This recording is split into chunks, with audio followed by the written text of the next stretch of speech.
All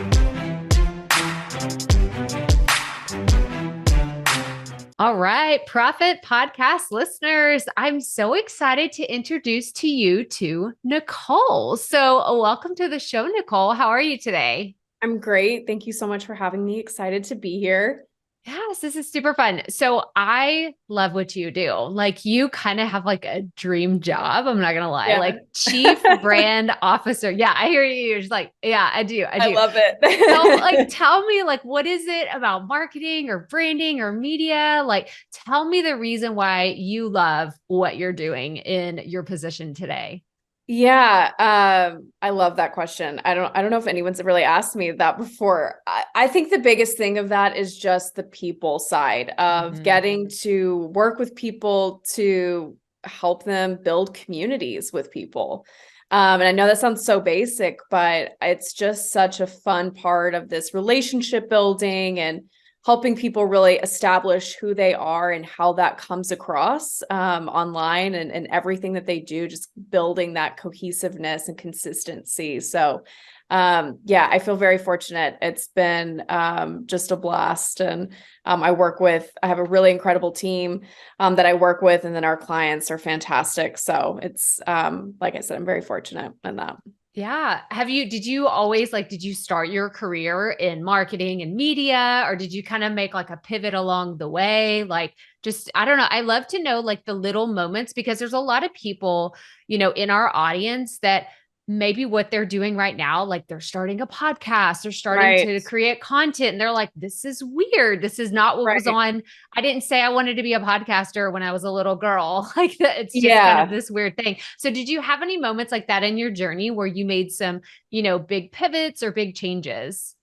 Yeah, so I went to the University of Texas at Austin, diehard Longhorn. So, and I studied some social media was part of the track that I did while I was there, and took some courses. And it was kind of new, like that was starting to roll out. They were starting to have more classes about it. And I loved it. I had done some fundraising back in high school through social media, and just saw how really Facebook back then just blew up that whole campaign. It was awesome. We raised over 60 grand just from a Facebook effort and getting the word out. I was like, social media gets a bad rep on a lot of things, but it can be used for good. And I loved that. I loved the communities that it built and the impact it could have. And so I went to school and studied that, came out of school, kind of took a small, just like marketing sales job, to get started. And then I went into politics for a little bit and did marketing on that side for campaigns. And then I've been at Zilker 6 years this year, which is fantastic. So oh, that's so interesting. I have to go back to the political stuff and ask, was there something like really interesting that is, I guess, done? Because I would imagine that's like typical, paid ads for TV and radio and billboards and signs, like a lot of like traditional campaigns. Like, did you bring that over to what you were doing at Zilker? Or is it something that you're like, I didn't really learn too much that I translated, or has it all been kind of like a stepping stone? No, I learned a lot in the political space. So I actually was focused on digital when I did that. Yeah. So I didn't do much of the traditional media. We had partners who did that, and the mailers and all that stuff. I was focused on social and writing and email marketing. So I learned so much, so fast paced. I can imagine. Ever changing landscape, but while, I knew that wasn't forever, I really did love that side of it, and just the digital side, and knew that was the piece that I really wanted to keep. And the Zilker team, brought me in as a kind of a founding team member when they launched. April 1st is Zilker's 6-year anniversary. So I came in October on the digital team. So I've loved it. It's been such a great journey to get to that point. That's so fun. I'm imagining like all the movies where you see where there's like a political campaign and everybody is like just pounding coffees and like just running back. Like no one's ever walking. Like they are just running back and forth. Of that. Yeah, there's definitely seasons of that, especially on the campaign side, leading right up to it. It's chaos. But when you're in your 20s, it's the time to do it. So if anyone's Yeah. interested in politics, I recommend doing it early and young when you don't need a lot of sleep and you can eat bad food and it not make a difference. So Yes. you could just move through life really quick. But yeah, I really did. I learned so much, and just on the ability of how to communicate and capture different voices for different people and different organizations. And, all of that has played a huge role in everything that I've done to this point. Oh, this is so interesting. And I feel like you're the perfect person, because I want to pick your brain for a second, because I know that there's people listening. Like we have brand new podcasters. We have people that are thinking about starting on YouTube or blogging, and they're just looking at content as a way to either be the top of the funnel for their business, or a way to, build a brand in a place where maybe they've never been online before. Sure. And so I'd be curious, like, what's something that you've learned along the way? You talked about building communities and really, engaging with people through a platform. Is there any advice that you would give to someone that's just starting out? Like, they are brand new. Yeah. Maybe they're coming from a corporate. They're like, I barely even know how to use my Instagram, but here I go. I'm going to start this thing. Right. Give me advice for them. I would say two things. The first and foremost is be authentic to who you are and what you're passionate about, what impact you want to have. If you're coming out trying to just replicate what you see and what you think is going to generate results, it's probably not going to generate those results for you, because it may not be authentic to who you are. And it's so easy when like trends happen, you see this with TikTok and Instagram Reels. They're like, oh, well, I saw such and such do this dance and it blew up. And I'm like, that's great. That probably makes sense for that person. But does that make sense for you trying to drive leads as an executive at this corporation? Probably not. It's probably not going to hit the target audience that you want. And then on top of that, the second piece I would say is, don't feel like you have to be on every channel. Mm-hmm. Understand where your audience is at, and then go to them. So, if you're this executive, which is who we do a lot of work with, a lot of them ask like, well, I should be on TikTok, right? This is the big thing. And I'm like, well, who are you targeting? Because if you're not targeting the Gen Z or the kind of that edge millennial, they're probably not there. If you're trying to maybe work with other executives or people who've been in the industry a long time, that's not where they're at. They're on LinkedIn. So that's where you should really spend your time and focus. So that's that's where I see people get the most overwhelmed. They're like, I've got to be on everything right now. We have to do everything. And if you start that way, it will never be sustaining, and you'll quit because it's too much. Oh, I couldn't agree more. And that's like the message that we just keep preaching around here, because it's just, we see it so often. I mean, I don't know how often you see it where people come in and they just have like bright-eyed, bushy-tailed. They're like, I'm going to do it all. And you're like, okay, hang on. Let's come back down to reality for a second, because it's just so overwhelming. And I see people burn out so fast whenever they just try to take it all on. And I'm thinking about like all the different platforms. I mean, especially if you've been in digital media for a long time, then you have seen platforms come, go, like you said, viral trends, all the things. And I have to ask because I know the answer to this question, but I want to hear your answer to this question. What do you think about word of mouth marketing? Yeah, I mean, word of mouth and referrals and all of those pieces are still really important. We still see that be a huge generator for many companies, even for ourselves. We see a lot of word of mouth and referrals just from their experience of working with Zilker and our team. It's what you do after that. Like, how are you taking and utilizing it? Or are you giving them a platform? So like podcasting, we see this be such a great tool, or interview series in general, where you have a great client relationship. Mm-hmm. Bring them on to talk about what that looks like and how the results that they've seen, and give them that platform to speak to that, or use it as a lead gen tool, which I'm happy to talk about too. But I still see word of mouth drive so much. You are either, even we share and do all these things, but you still sit down at a dinner table and you might be like, hey, I went to this doctor, and that's who you call. You don't just like scroll, you ask for referrals, you ask your network and community, hey, where should I go for X, Y, and Z? So it's still incredibly valuable.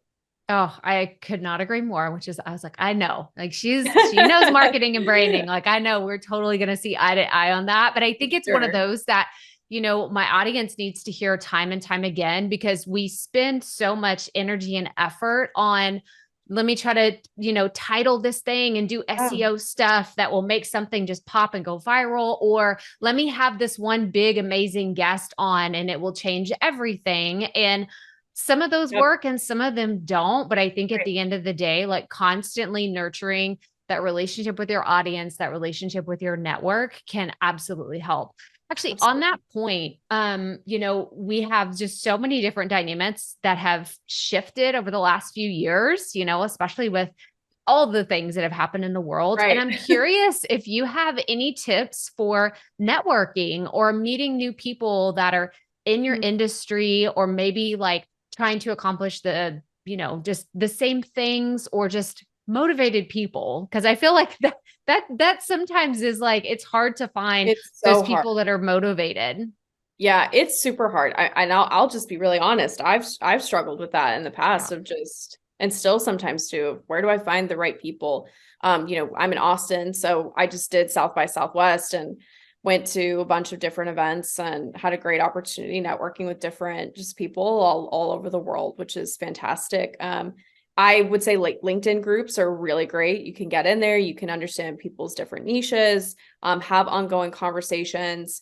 I still see a lot of networking sometimes through Facebook groups, maybe not Mhm. as much on the professional side, but sometimes you still see a little bit of that, but just kind of starting even in the small scale of maybe you're like, I'm overwhelmed. I don't want to go in person yet. I don't feel comfortable doing that. Try LinkedIn groups. I think that's a really, really valuable tool. And they're always providing content that's really supportive in those different areas. And then might sound really dumb, but I've used Eventbrite and I've just like typed in a topic and literally have scrolled in my area just to see if there's anything I can attend. I know my team has done that too. And just like what's local and what makes sense for me to potentially be at, or what organization should I join that is going to help connect me with the right people to have ongoing support and mentorship or conversations.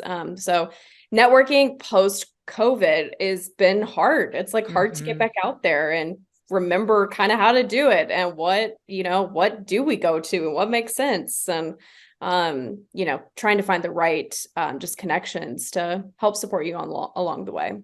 Yeah. Well, you are the perfect person to have on today, because I didn't even know there were LinkedIn groups. So I was today years old whenever I learned about LinkedIn groups. I did not even know, because again, to your point earlier, I don't always engage and interact with my audience on LinkedIn. Mhm. They don't, I mean, they're there, but it's not the Yeah. majority of my audience. So I hope that you just gave like a nugget of wisdom to people that are listening, that are really trying to hit that more professional, industry driven crowd, because Yeah. that is super, super helpful. Very helpful. LinkedIn is great. I could talk about LinkedIn all day because I think a lot of people are like, oh, well, I have a job that I love. I don't need a new job. So why would I be on Right. LinkedIn? I'm like, it's so much more than that now. It's such a great tool. So I would talk about it all the time because I personally think it's the best social media platform out there for generating the best results.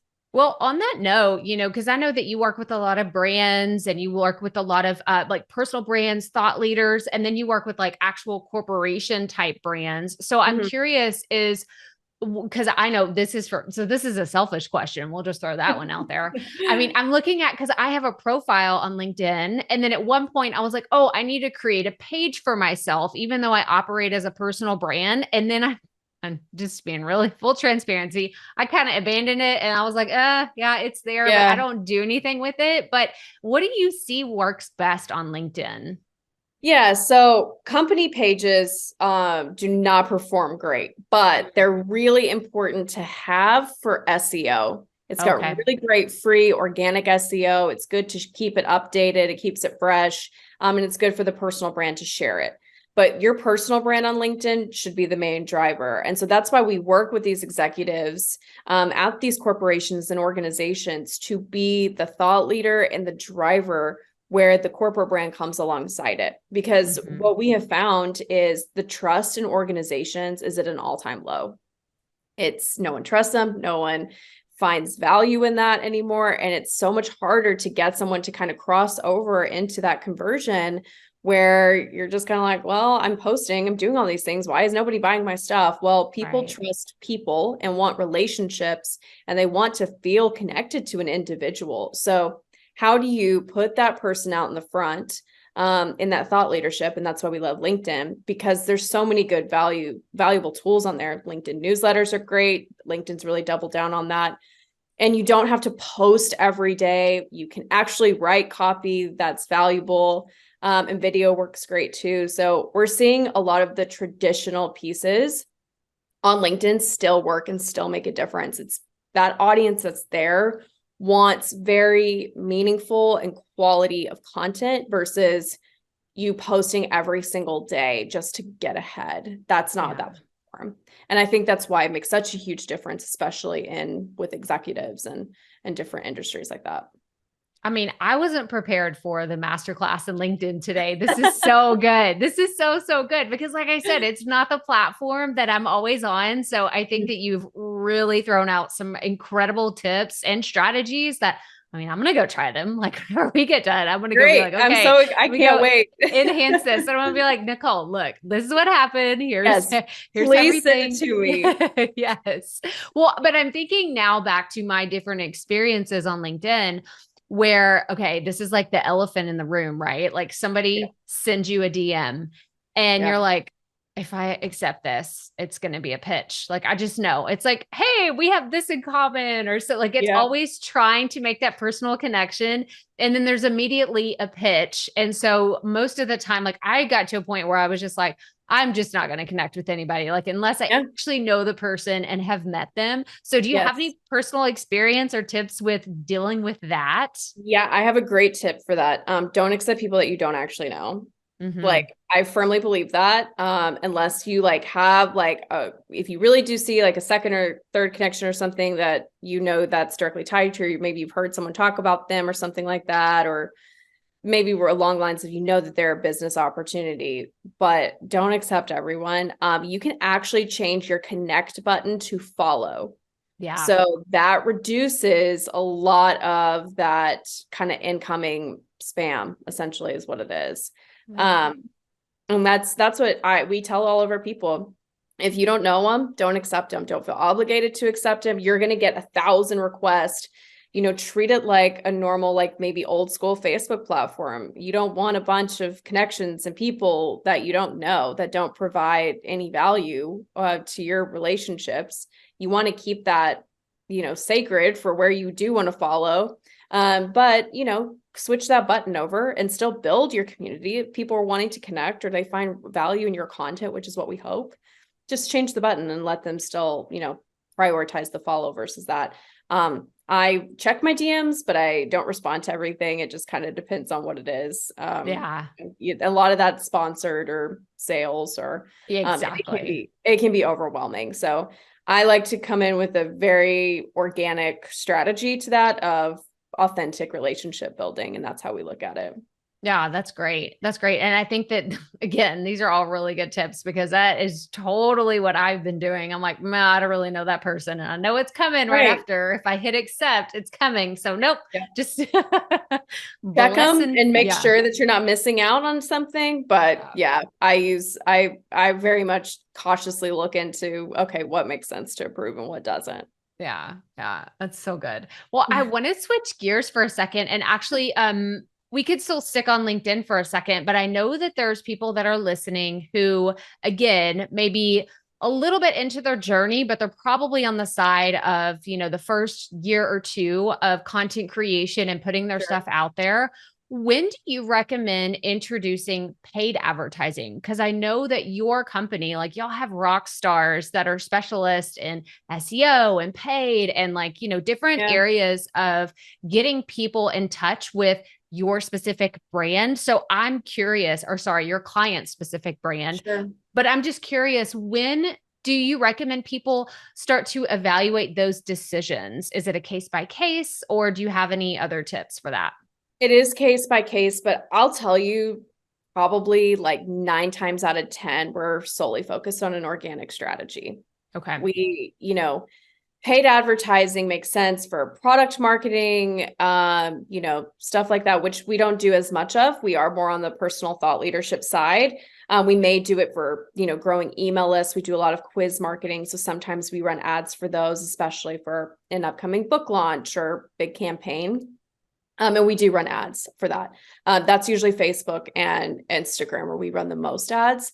LinkedIn ads are very expensive. The last conversation I had with someone from the LinkedIn team, basically they said, if your minimum is under $4,000 a month, don't waste your time. Wow. And so we're very cautious with that. A lot of the people we work with don't always have that kind of budget. If they do, does it make sense? Is it going to actually drive results? So we just very much are, what can we get the most value out of and bang for our buck? And there's, if you kind of go through, I've seen it work really well for downloads. Like if you have a white paper or you're trying to schedule a demo call, if you have like a software, I've seen that work on LinkedIn pretty well. But if you're just kind of breaking out into the thought leadership space, focus on providing quality content and it'll grow over time. You don't need to spend a bunch of money for it. On Facebook,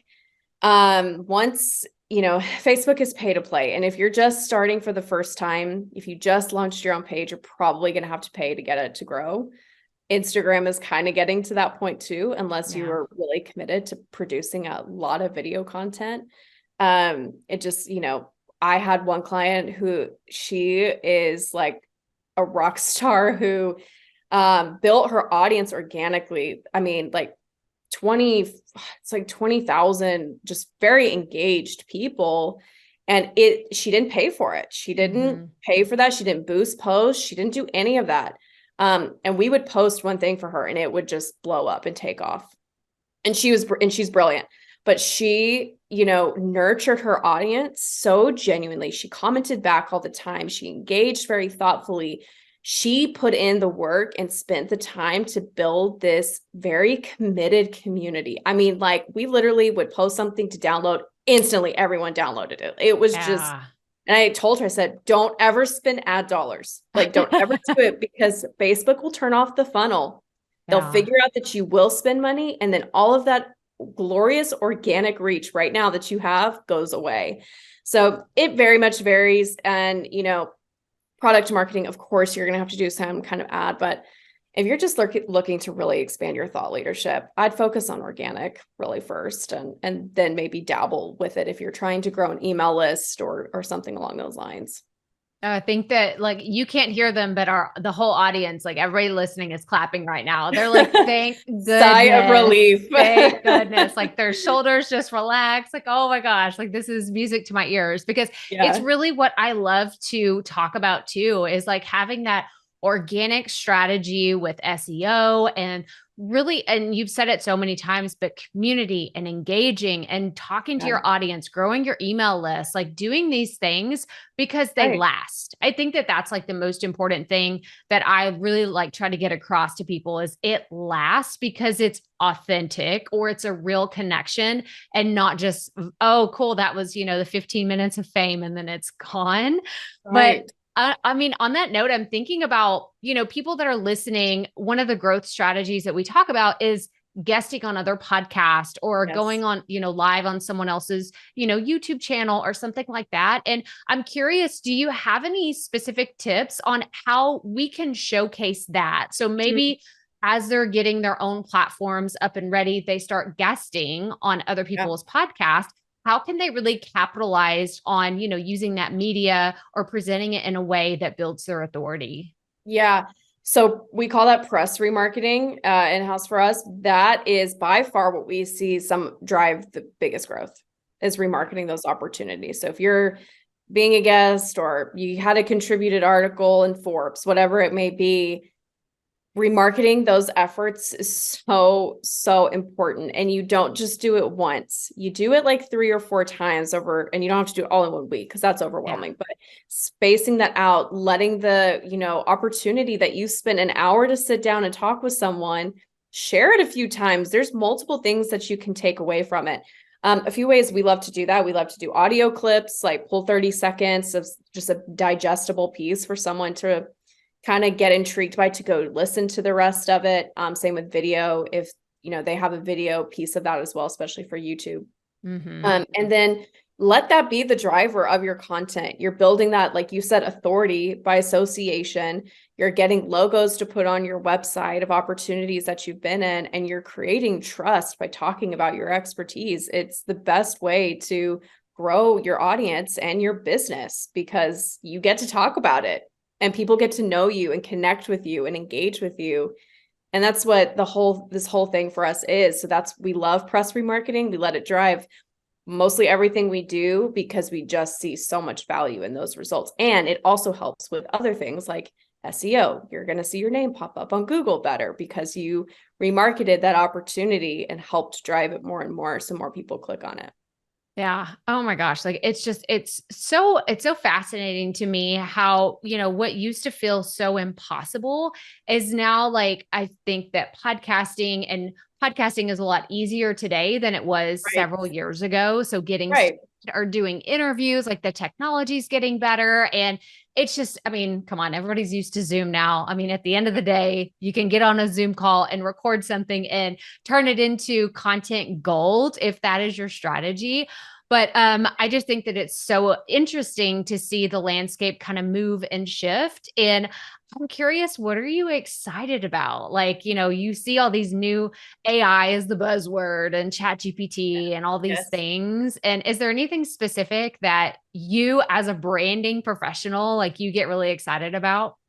I actually am excited about ChatGPT now that you say that. I think it has it's scary too, because it is brilliant and it does have a brain, which is a little weird. Anytime you chat with it. For anyone who was on AIM back in the day, it gives me Smarter Child vibes, which may be a throwback for a few people, but that definitely is what it feels like, where you can just kind of talk to a robot. But yeah, I think it's going to help, agencies like ours and individuals create content more efficiently. Starting with it, it's not perfect, but even just typing in ideas and it can, spit something out, and then you have a base to manipulate it, to make it sound like you, or maybe you're not if it's hard to start from scratch. So I love that that's happening, and kind of changing the game, in social and in digital. It changes every week for us on some things. So, we're very flexible, and we have to be, on our game of understanding what's changing in the industry. TikTok, I have no idea what's about to happen. We don't work with a lot of it. It's, that's not really where a lot of our clients' target audiences are. But I think for me, people are finally doubling down on personal branding and thought leadership and see the value. Yeah. I don't feel like we're speaking a different language anymore. I feel like people get it. I feel like people understand that it has to be done to drive business at this point. And so that conversation for us has gotten a lot easier, because people are like, yeah, I know I have to do this. I don't necessarily want to do this, or I'm overwhelmed by what this looks like, but I know I have to do it. And I trust, whoever to help lead me through it. And that for me is the best part, because we're not having to kind of go through, okay, you really have to do this. And I know some things are working for you right now, but it's going to change, and we see it changing, and that change is here. Yeah. So let's now talk about, while you being the executive, this is your role. You should be driving this. And I love that. And I love that there's so much more buy-in now. It's really fun and exciting in all of our opportunities, just working with different people. Yeah, it's really funny, because whenever you said that we're not speaking a different language anymore, like, I was transported back to 5 or 6 years ago when people were like, no, we don't do it that way. Like, it needs to, you need to be under an umbrella company. You need to be under something else. Like, even if you got to start a new company, you don't put your own name out there. You don't put, crystalproffitt.com, like, you do something else. And it's so funny, because I just felt like I just totally went back in time when you said that. And it's so true. And people were so scared. People were so scared to put their name on anything. And there's still some fear in that today, obviously. Yeah. But you have to Yeah. build your own identity and your own platform and your own understanding and message of who you are. It's just, it's where we're at. I love it. I love that it shifted to that point. Yeah. Oh, well, I actually have to tell you something funny. I didn't tell you this before because I was like, okay, I'm going to bring this up.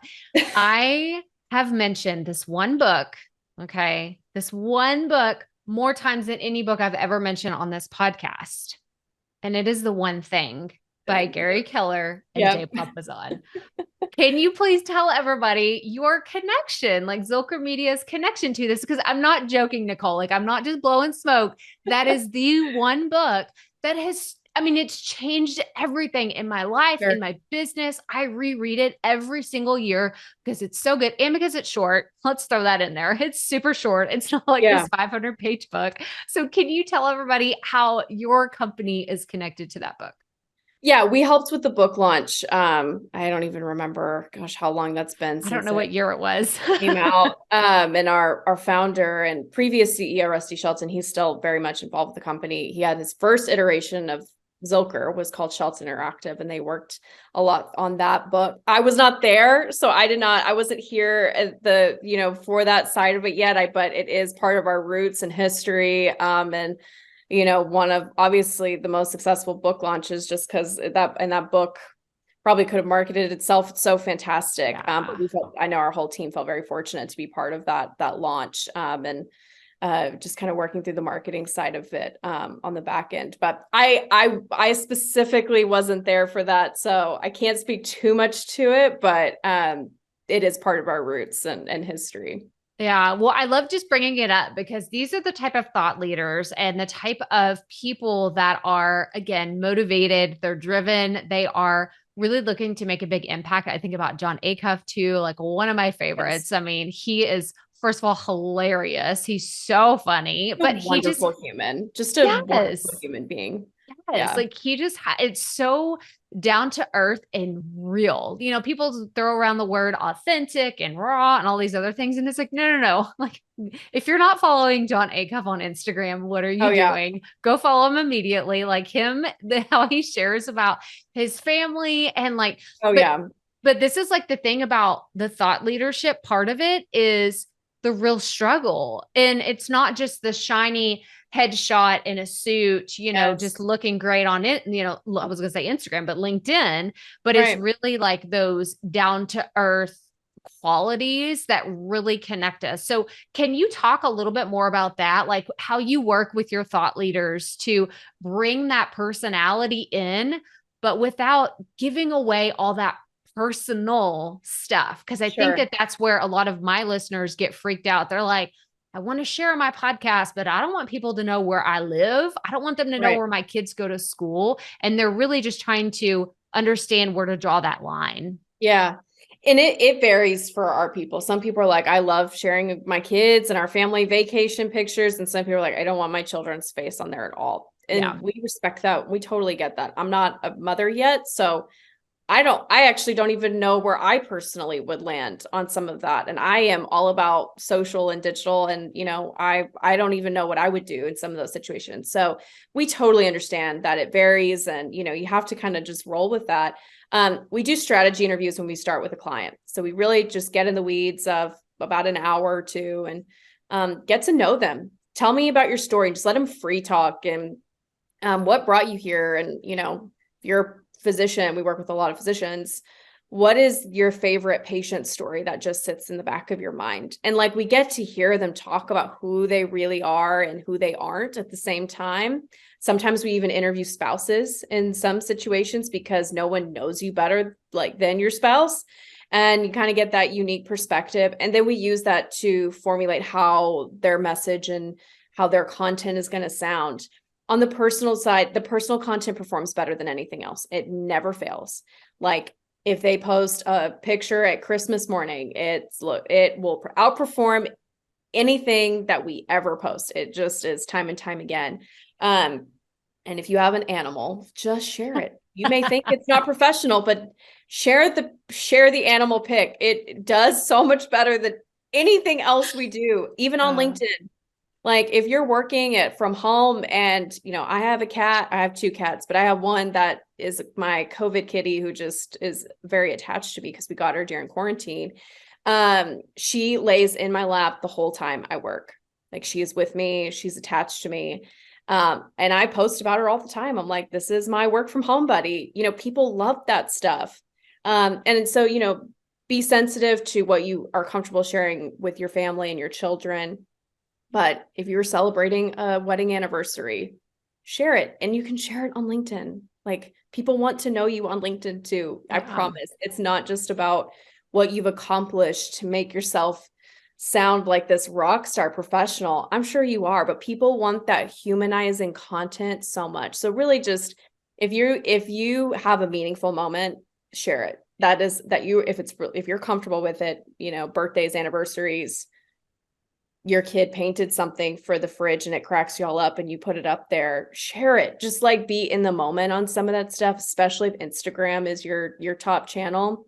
Instagram stories, just kind of doing that throughout the day, you kind of start to build that habit and routine. And it's what builds the audience the fastest. And I love it. I think the personal stuff is the best. Yeah. Yeah. Oh my gosh. I think again, like you keep coming with the great strategies and the great tips. And I know that there's somebody like their hand is hurting because they're just like taking so many notes right now because these are the questions I get asked all the time. So thank you so much for being generous with all of your information because this is so helpful. I'm so glad. I want to move into a different segment, which we have. Okay. It's 3 rapid fire questions and I promise they're not embarrassing. They're not something you're gonna be like, Crystal, you did not warn me about this beforehand. Like, what is going on? Okay. So are you up for that? I'm up for it. Okay. So the first one is, what piece of advice would you give to a brand new podcaster or content creator? Yeah, I'm probably repeating myself a little bit, but just be yourself. Know who you are. Don't be scared to be that person. And don't try to replicate and be something that you just see out there that you think will work. Just if you are authentically who you are, people will engage with that and connect with that because that's what people want, is that authenticity. Yeah, so good. So good. Okay, my second one is, what is the dream podcast that you would love to be on? And if you had a podcast, who is your dream podcast guest? Oh, wow. Oh my gosh. I actually don't know. I know I should have an answer to that on the podcast front. I mean, this is probably just more on the personal side. I listen to this podcast called The Audible. It's a sports podcast. I submit questions all the time and they do answer them for me a lot. It's mainly around college football. So I would love for Bruce Feldman and Stuart Mandel, who I adore, to let me be a guest on that, to just share my expertise about college football. That's my side passion. So probably that one. I listen to it just religiously. So, and then for a guest for me, oof. I'm probably gonna stay in like the sports realm just to talk about it because I feel like I could talk sports for hours. So I would probably pick some like athlete that I've loved my whole life. Throw it out there. Just pick a name. There's so many. Gosh, I would probably go back and like interview maybe like an old Dallas Cowboy, like Roger Staubach or something like that, just to have a really cool conversation. My dad would love that. He would be there. Yeah, that's super fun. I love that. We're Cowboys house too. So yeah, nice. Yeah, totally understand. I love that. Okay, my last question. Do you consider yourself a perfectionist? Oh, yeah. Oh, I definitely am. I'm a perfectionist and a control freak. When it comes to my work and my relationships and all those, yes. Cleanliness, my house is a mess. So that is where I'm not. But everything else in my life, like at work, I'm very organized. I'm a perfectionist. I got to have things just really put together. And then I come home and my husband will tell you that the house always is a mess because it's me. So it's not him, it's me. But my work self is very much a perfectionist. I love it. I love it. Oh my gosh, Nicole, this has been so much fun. And like I said earlier, you have just offered so much valuable information. And I know that there's somebody listening right now that's like, I really want to learn more about how to work with Zilker. So maybe you can just give us a little bit about, you've shared how you work with clients, but maybe what that would look like if somebody's listening and they're thinking about taking the next step or learning more about what your company could do for them. Yeah. Well, zilkermedia.com has all of our information. It's ZILKER, like the park. We're not near the park, but like the park. And we do, personal branding and thought leadership, and that can look various ways. We'll do some audits, some strategy work. And then we can consult with you ongoing to help support you as you roll out that strategy and take ownership of the execution side of it, or we can do it for you. And we do PR as well, and ongoing pitching. So there's various things, and we kind of customize based off of what that need is. Or if someone has a book, we do book launches too, still. So you can head over to our website. You can email me as well. It's Nicole, NICHOLE at zilkermedia.com. We have a LinkedIn checklist coming out soon for a free just kind of giveaway to help people out too. It should be on our website, hopefully in the next couple of weeks. So just to get started. Awesome. Yeah. And we will put all the links to those in the show notes. And I actually, when I first landed on y'all's website, I loved y'all's quiz. You had brought up quizzes earlier, and I was like, like it was so cool. So can you tell a little bit about that? Because I've had people ask me about quizzes, and I'm kind of a novice. I've like played around with them a little bit, but I mean, is that something that you have seen that performs really well? It's the best way to grow an email list, because we customize and create them ourselves. So some people like to write them, especially if they're maybe like a lawyer or healthcare provider with that knowledge. But a lot of times for even our book clients, we'll take the book, we'll help develop a strategy, then we'll write the quiz, develop it. And it comes, with 3 emails. So you can kind of jump into certain categories. Every time you take the quiz, if you change what your answers, you're going to get a different email. And then nurturing emails beyond that. And it's the fastest way to provide value where someone's very engaged and intrigued. And so we do a lot of that. And we do have the brand power score on our website if you want to kind of take the quiz and see where you land. Yeah. Super cool. So again, we're going to link to that in the show notes. Cause I love to hear that y'all designed it in-house too. Cause it's really pretty. Thank you. It's really pretty. I've seen some really terrible quizzes, and y'all's is really nice. So I'm gonna be like, go look at this. Like, this is a great, outstanding example. We have a wonderful creative team. So I will pass along that compliment to them. Yes, definitely. Definitely. Well, thank you so much for being on the show today, Nicole. Thank you so much for having me. I really appreciate it. It was a great conversation.